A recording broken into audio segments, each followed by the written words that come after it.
வணக்கம் நண்பர்களே. இப்போலாம் நல்லவங்களுக்கு தான் வாழ்க்கையில் அதிகமாக கஷ்டம் வருது. எதனால் அப்படி வருது? என்ன பண்ணி அதை சரி பண்ணலாம்? இந்த வீடியோவில் அதை பற்றி தெளிவாக பார்க்கலாம் வாங்க.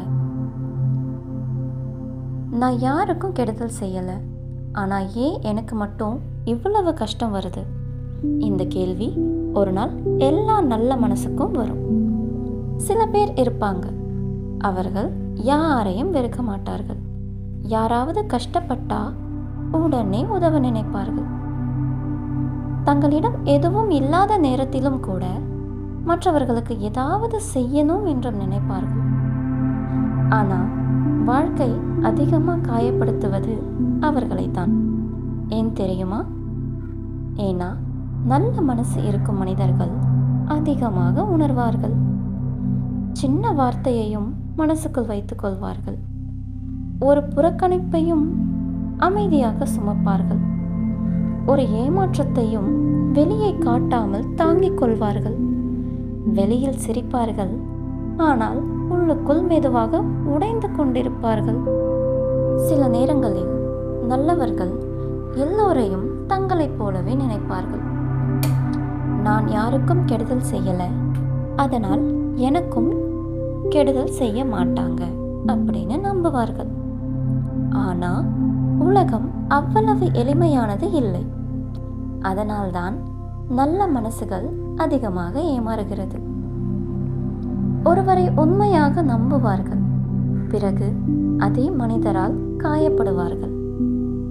ஒருவரை மனதார நேசிப்பார்கள், பிறகு அதே அன்பு அவர்களை அழ வைக்கும். அது அவர்களுடைய பலவீனம் இல்லை, அது அவர்களுடைய தூய்மை. சில கஷ்டங்கள் தண்டனை அல்ல, சில வலிகள் வாழ்க்கை நம்மை மாற்ற வருவது. ஒரு விதை மரமாக வேண்டுமென்றால் முதலில் அது இருளில் புதைய வேண்டும், மழையையும் தாங்க வேண்டும், காற்றையும் தாங்க வேண்டும். அதற்கு பிறகுதான் அது வளர ஆரம்பிக்கும். அதே மாதிரி சில நல்ல மனசுகள் கஷ்டங்களால் உடைக்கப்படவில்லை, உருவாக்கப்படுகிறார்கள். தங்கம் நெருப்பில் சோதிக்கப்படுகிறது, வைரம் அழுத்தத்தில் உருவாகிறது. ஏன் கோவிலில் மணி கூட அடிக்கப்பட்ட பிறகுதான் ஓசை தருகிறது. அதே போல வாழ்க்கை சோதிப்பது பலவீனமான மனசுகளை அல்ல, உடைந்தாலும் மீண்டும் எழும் மனசுகளை. அதனால்தான் சில நல்லவர்கள் அதிகமான சோதனைகளை சந்திக்கிறார்கள். ஏன்னா அவர்களிடம் இன்னும் பெரிய ஒளி இருக்கிறது. சில நல்ல மனசுகளின் வலி யாருக்கும் தெரியாது. அவர்கள் இரவில் அமைதியாக அழுவார்கள், பகலில் எதுவும் நடக்காத மாதிரி நடிப்பார்கள். நான் ஓகே என்று சொல்லுவார்கள், ஆனால் உண்மையில் அவர்கள் சோர்ந்து போயிருப்பார்கள். அவர்களை யாராவது புரிந்து கொள்ள வேண்டும் என்று மட்டும் நினைப்பார்கள். ஆனால் ஒரு விஷயம், அமைதியாக அழும் மனிதர்களின் கண்ணீரை இறைவன் பார்க்காமல் இருக்க மாட்டார்.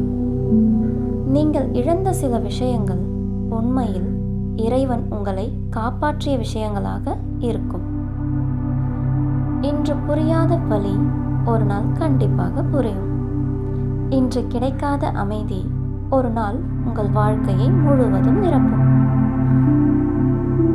இப்போது உங்கள் வாழ்க்கை இருளாக தோன்றலாம், ஆனால் சூரியன் கூட இரவுக்கு பிறகுதான் உதயமாகிறது. அதனால் உங்கள் வலியை வெறுக்காதீர்கள். அது உங்களை உடைக்க அல்ல, உங்களை இன்னும் ஆழமான மனிதராக மாற்ற. நீங்கள் தனியாக இல்லை, எல்லாம் ஒரு நாள் சரியாகும்.